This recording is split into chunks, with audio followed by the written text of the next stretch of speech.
c'est de pouvoir relever les contradictions et pouvoir à la fin ressortir quelque chose qui va nous servir aussi bien en tant qu'entrepreneur, mais en tant que citoyen et en tant que contributeur pour notre pays, pour qu'il puisse être dans la paix et se développer sereinement.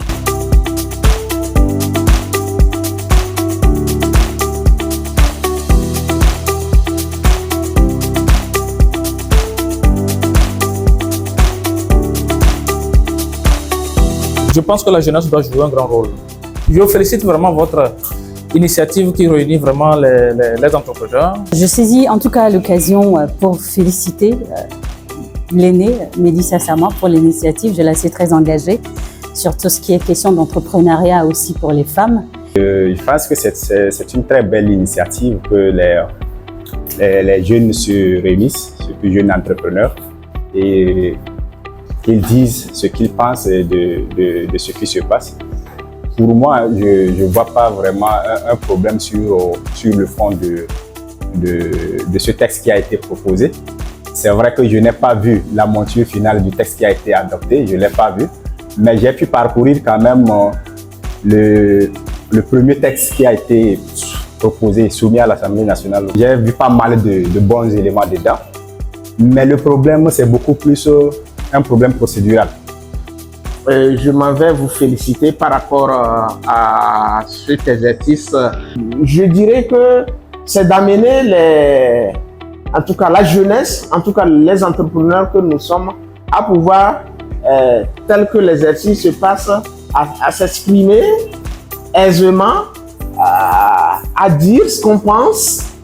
Si ça en vaut la peine, ça peut apporter quelque chose, pourquoi pas. Il m'est déjà arrivé de demander, de m'expliquer. Ce n'est pas pour prendre parti, mais c'est pour comprendre, pour pouvoir mieux m'exprimer ailleurs.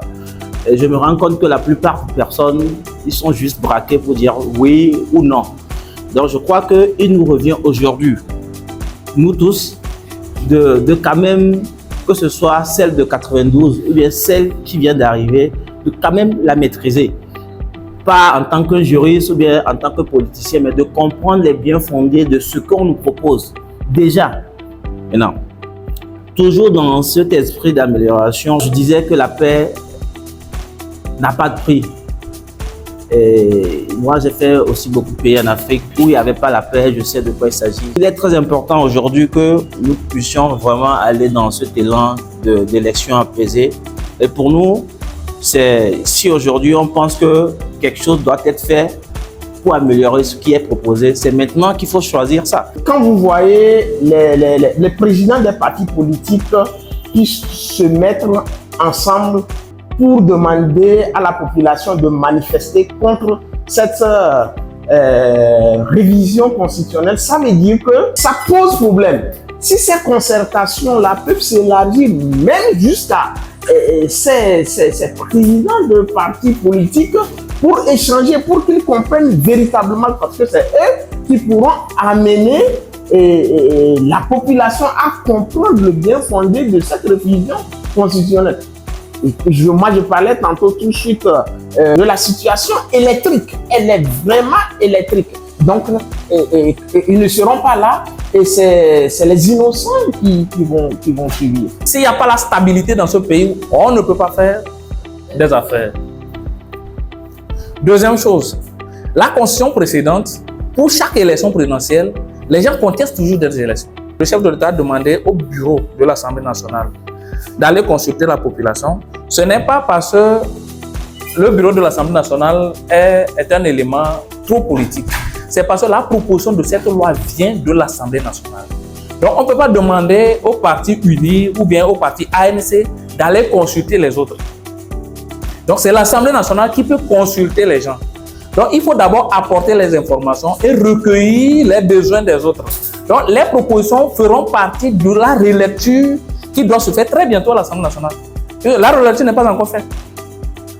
C'est après la Constitution. Donc toutes ces propositions-là peuvent être versées au débat encore à l'Assemblée nationale. Tout de même, sur le texte en général, les points aussi qui ont attiré moi tout de suite mon attention, c'est le mandat du président. 6 ans, une fois, non renouvelable.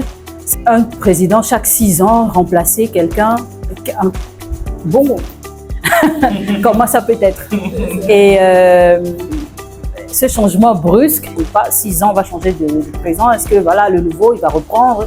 Qu'est-ce que c'est? Comment ça va être? Ça, ce sont moi mes propres interrogations. Un deuxième point, c'est l'âge. 50 ans pour prétendre vraiment concourir au fauteuil présidentiel, je me dis, ça exclut une large partie de la population togolaise. Ces 2 points, moi, personnellement, ça me parle. Et si ça parle aussi à quelqu'un, discutons-en, quoi. On n'est pas là pour soutenir tel ou tel parti, hein. Nous sommes, comme on l'a si bien dit au début, nous sommes des entrepreneurs et nous donnons notre point de vue. Parce que vous avez aussi à le faire et c'est tout à fait normal. Donc c'est en ce sens-là que les députés sont retournés sur le terrain dans un premier temps pour expliquer ou présenter un peu le contenu de cette nouvelle constitution-là et également présenter un peu les démarches et aussi éclairer un peu les zones d'ombre. Et comme vous le savez, il y a eu les chefs traditionnels qui ont été invités. Le dernier recensement montre que plus de 70% de notre population est jeune. Nous devons nous adapter à notre ère. Donc pour nous, il faut qu'un jeune puisse à 30 ans prétendre à un poste de président d'élection, donc de président du conseil, pour montrer de quoi il est capable. Parce que nous pensons qu'un jeune Togolais de 30 ans est capable de diriger notre pays. De même, au niveau du poste présidentiel, nous pensons qu'il faut revoir l'âge. 50 ans, c'est trop pour la jeunesse. Il faut ramener à 35 ans.